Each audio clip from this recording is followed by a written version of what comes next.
Hello বন্ধুরা, বেঙ্গল আর্টে আপনাদের সবাইকে স্বাগতম। আজকের গল্পটির নাম পিছাসের দিঘি।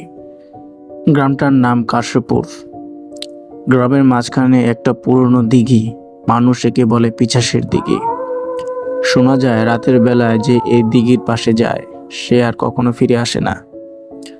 বছরের পর বছর ধরে কেউ ওই পথে যায় না, কিন্তু আজ রাতে দুই ভাই রাহাত আর সজীব সাহস করে মাছ ধরতে নামলো সেই দিঘিতে।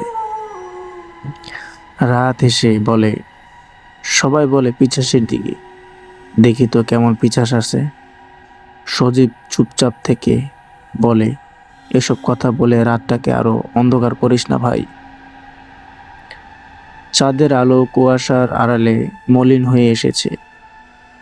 নৌকার নিচে দিঘির কালো পানি অদ্ভুতভাবে কাঁপছে। রাহাত হঠাৎ বলে ওঠে, ওহো, বড় মাছ লেগেছে মনে হয়। সে ছিপ টানতে থাকে, কিন্তু টান ক্রমেই ভারী হচ্ছে। মনে হচ্ছে যেন কেউ ছিপের অন্য প্রান্ত থেকে টানছে। রাহাত ফিসফিস করে বলে, এটা মাছ না, পানির নিচ থেকে আটানোর শব্দ। সজীব নিচে তাকায়, দেখে পানির ভেতরে থেকে জল জল করছে দুটি লাল চোখ। নৌকার নিচে থেকে আসছে ঘর্ষণের শব্দ, যেন কারো নখে লোহার ধার। সজীব কাপা গলায় বলে, ভাই, কেউ নৌকার নিচে আছে মনে হয়। রাহাত লণ্ঠন হাতে নিয়ে নিচে তাকাতেই দেখে কালো ভেজা একটা হাত পানির ভেতর থেকে বেরিয়ে আসে। লম্বা নখ, কাদায় ভরা ত্বক আর পচা গন্ধে নৌকা ভরে যায়। লণ্ঠনের কাজ ভাঙার শব্দ। লণ্ঠন নিভে গেল।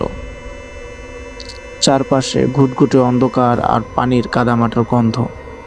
তখনই শোনা যায় যেন কেউ মাছ খাচ্ছে।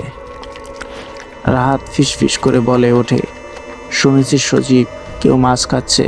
সজীব কণ্ঠে কেঁপে কেঁপে ওঠে, ভাই, আমি তো কিছু খাচ্ছি না। ওরা বুঝতে পারে শব্দটা ঠিক নৌকার পেছন থেকে আসছে।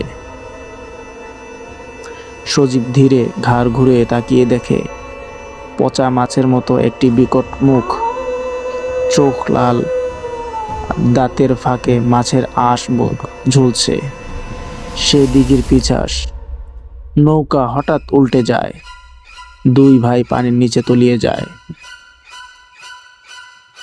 সজীব কোনো রকম নৌকায় উঠে চোখ খুলেই দেখে রাহাতের দেহ ভেসে উঠেছে, কিন্তু তার মুখ নেই। মনে হয় কেউ যেন মুখের চামড়া আঁচড় দিয়ে তুলে ফেলেছে, আর সারা শরীরে অসংখ্য কামড়ের দাগ। আর তখনই বাতাসে ভেসে আসে এক বিকট হাসি।